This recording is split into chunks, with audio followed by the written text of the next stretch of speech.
రైతు సోదరులందరికీ నమస్కారం. Good morning all of you. ఈరోజు చీనాకాయలు మళ్ళా 40 బండ్లు. నిన్న ఏదో 27 బండ్లు పోయినాయి. కొంచెం మార్కెట్ పర్వాలేదు. ఏదో 20 బండ్లు పోతే దానికంతా వేరే లెవెల్లో ఉంటుందనుకుంటే మళ్ళా బెంగళూరు మార్కెట్కు 40 బండ్లు చీనాకాయలు పోవడం జరిగింది. కాయలు లేవు, అయిపోయినాయి.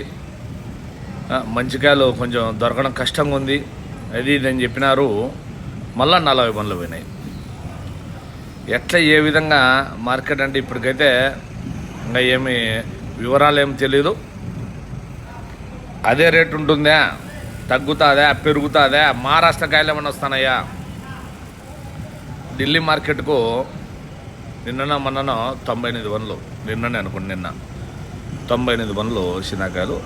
అక్కడ కొంచెం ఢిల్లీ మార్కెట్ రైజ్ ఉంటే మహారాష్ట్ర కాయలు మన బెంగళూరు సైడ్ కానీ అక్కడ కానీ ఆశించరు.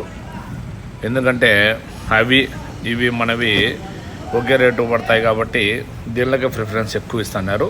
ఇవి మనకి కొంచెం రేటు పెరిగిపోయేసరికి మహారాష్ట్రలో లోడింగ్ చేపిస్తున్నారంట బెంగళూరు వాళ్ళు. అది వార్త వచ్చింది. పూర్తి నిజం ఎంత అబద్ధం ఎంతో తెలియాలంటే ఈరోజు కూడా మహారాష్ట్ర కాయలు ఏమన్నా వచ్చినాయా మార్కెట్కి అనేది మన వాళ్ళు ఇన్ఫర్మేషన్ తెలుసుకుంటారు గ్యారెంటీ. కంటే ఈ మహారాష్ట్ర కాయలు ఎన్ని వచ్చినాయి, లేకపోతే కానీ అన్నీ ఆంధ్ర కాయలు పోయినాయా, పూర్తి వివరాలన్నీ ఖచ్చితంగా అంటే ఈవినింగ్ తెలుస్తుంది.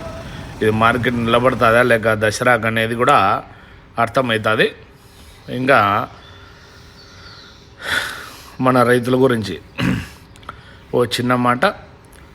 ఖచ్చితంగా అంటే కన్నా 5-6 తేదీల లోపల కన్నా అమ్ముకోకుండా పోయినారనుకోండి, నాకు అనిపిస్తానే ఆలోచన.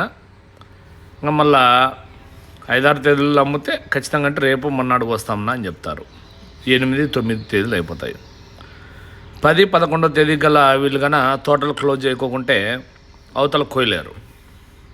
నాకు తెలిసి ఖచ్చితంగా అంటే కన్నా కోయలేరు. దాన్ని బట్టే చూసి కొంచెం ఎవరన్నా కానీ అర్జెంట్ ఉండే వాళ్ళు ఉంటే అమ్ముకోండి. లేదంటే దసరా పండగకే అమ్మాలని ఏమన్నా ఖచ్చితంగా ఏమన్నా గెట్టేసుకున్నారు చెప్పండి. పచ్చికాయలు ఉంటే కొంచెం ఆగండి, పండగ పోయిన తర్వాత అయినా అమ్ముకోవచ్చు. రాలుతనయి ఉండవు, నిలబడవు అనే వాళ్ళు మాత్రం అమ్మండి దయచేసి. అదొక్కటే. ఎందుకంటే అందరూ ఒకేసారి కాయలు ఇచ్చినారనుకోండి, ఇప్పుడు ఏకడమ్మన డౌన్ చేస్తారు. మళ్ళా వీళ్ళు ఎక్కువ రేటుతో తీసుకునేటోళ్ళు కూడా డౌన్ అయిపోయిందని చెప్పి డబ్బులు కట్టలేక మళ్ళీ తగ్గించుకోండి అని అడిగే పరిస్థితి వస్తుంది. ఆ పరిస్థితి రాకోకుండా వ్యాపారస్తులు బాగుండాలా, అందరూ బాగుండాలంటే ఇప్పుడంతా రైతుల చేతిలోనే ఉంది. పసి వింటే అట్లే పెట్టుకోండి, అమ్మద్దండి. ఇంకా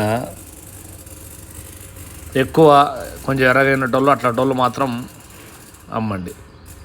మహారాష్ట్ర కాయలు 20 బండ్లు మొత్తం టోటల్గా 15-20 బండ్లు లోడింగ్ అవుతున్నాయంటే బెంగళూరు మార్కెట్కు అని నిన్న ఒకతను చెప్పడం జరిగింది.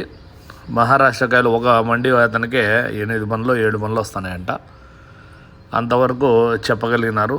అది ఎవరు పూర్తి వివరాలు అనేది ఇంకా ఈ రోజుని బట్టి రేపుని బట్టి అవే తెలియడం జరుగుతుంది. అందుకనే కొంచెం ఆచితూచి జాగ్రత్తగా అమ్ముకోండి. ఆ కాయలు మన వాళ్ళు ఏకడమ్మనిచ్చినారనుకోండి, ఇవి అవేయాలకు చాలా ఎక్కువ అవుతాయి. మార్కెట్ రేట్ అయితే 40-45 వేల వరకు చీనాకాయలు కొనేదానికి బాగుండేది సవ్యంగా. చూద్దాం ముందు ముందు ఏం జరుగుతుందో. ప్లీజ్ సబ్స్క్రైబ్ చేయండి, షేర్ చేయండి, లైక్ చేయండి.